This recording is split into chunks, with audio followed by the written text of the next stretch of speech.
আমি এতগুলো টাকা খরচ করতেছি, এই টাকা জোগাড় করতে যে কি করতে হয় সেটা আমি জানি। তুই কি জানো?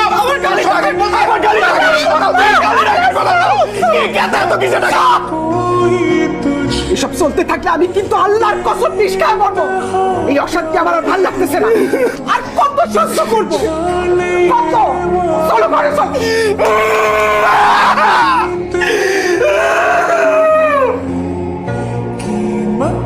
তুই একটু ভেতরে যা, আমি একটু ওর সাথে কথা বলবো। দেখো তো এটা নেবো নাকি? না না, তোমার ম্যারম্যারের রং তোকে একদমই ভালো লাগেনি। তোর লাইলার মতো লাগবে কিন্তু। ছোট খালার মেয়ে লায়লা আমি ওর থেকে অনেক সুন্দর মা। তো তুমি এটা দেখাই দাও। আমি কিভাবে দেখিয়ে দিব? দেখছিস না যে আমি ওকে ধরে আছি? সারাক্ষণ ভাইকে ধরে রাখতে হচ্ছে কেন? ছেড়ে দাও না। না, ওকে ছাড়া যাবে না, ধরে রাখতে হবে। কখন কোন সিন ক্রিয়েট করে ফেলে তার কোনো ঠিক আছে নাকি? দৌড় দিন ব্যাপার থাক। কিচ্ছু করবে না ভাইয়া, তোমাকে ছেড়ে দিলে তুমি দৌড় দিবা? দেখছো দিবে না।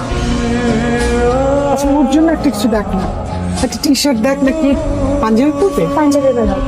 ও কোথায় যাবে? নীলুফারের বিয়ে তো যাবে না? তুমি কি পাগল হয়ে গেছো নাকি দিলরুবা? হ্যাঁ, ওকে ওখানে নিয়ে যাব আর এমন একটা অঘটন ঘটাবে, পরে আমাদের মান ইজ্জত মতো আর কোনো কিছুই থাকবে না। বাবা কিচ্ছু করবে না, তুমি প্লিজ এরকম করো তো ভাইয়ের সাথে সব সময়। নিয়ে যায় না ভাইয়াকে। রাখবে না। তাহলে ঠিক আছে, তোরাই যা, আমি যাবো না। যা। এই, ভাইয়া! এই, ঋতু! ভাইয়া, ঋতু! অবস্থা ভালো, তখনই বাসায় চলে আসছে। বাসায় এসে ঘুমাচ্ছিল। আমরা যে কি পরিমাণে টেনশনে পড়ছিলাম তোকে কি বলবো। আচ্ছা শোন না, আমরা না লুডো খেলতেছি। আমি অলরেডি একটা পাকা গুটি খেয়ে দিছি। আমরা মানে কে কে? মানে আমি আর ভাইয়া, তুই থাকলে খুব মজা হতো। তুই পারবি না আসতে? না পারবো না। ওকে একটু দে তো ফোনটা। দিতে পারবি?